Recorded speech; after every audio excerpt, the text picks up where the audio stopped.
কাল রাত শুধু একটা ভুল, একটা মুহূর্তের পাগলামি, আর তারপর সব শেষ। এখন আমাকে দেখতে পাচ্ছিস? তুই সাদি নাকি অন্য কেউ?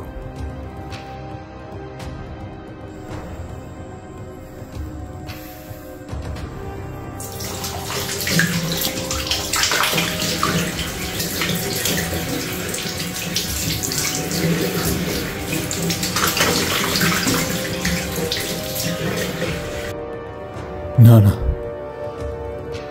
দাগ নেই, পানি আর সাবান সব মুছে দিয়েছে।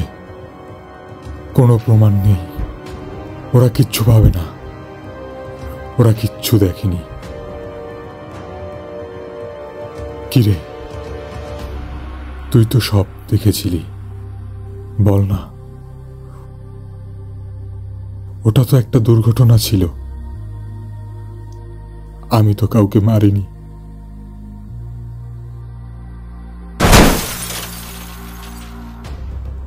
ফোনটা বন্ধ, সিম কার্ডটাও ভেঙে ফেলেছি, চাবিগুলো ফেলে দিয়ে এসেছি শহরের অন্য প্রান্তে।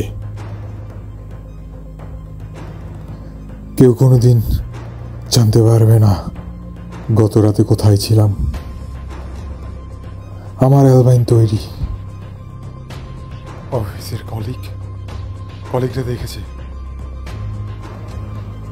আমি তাড়াতাড়ি বাড়ি গিয়েছি। হ্যাঁ, এটাই জানে সবাই।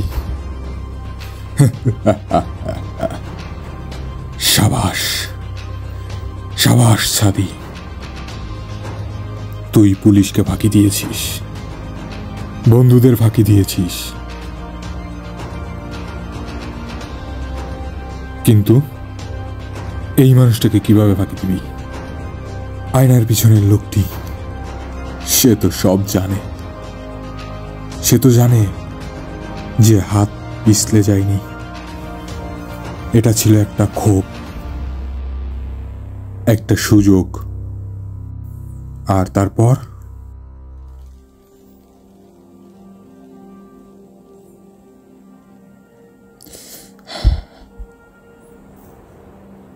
ওরা আসবে, ওরা আসবে আমার বাড়িতে। না না, ওরা তো এখন পর্যন্ত কিছুই জানে না। কিন্তু কিন্তু ওর চোখগুলো, ওর শেষ সময়ের চোখগুলো, ওগুলো তো এখনো ছাড়ছে না। সব সময় আমাকে উপরে নিচে ডানে বামে সব জায়গায় এখন ওর চোখগুলো তারা দিয়ে যাচ্ছে।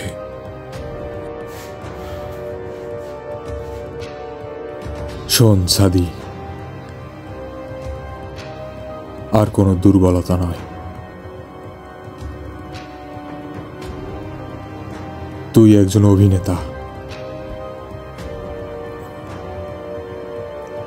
তোর জীবন এখন মঞ্চ মাত্র। সবাই হাসবে, হাততালি দেবে।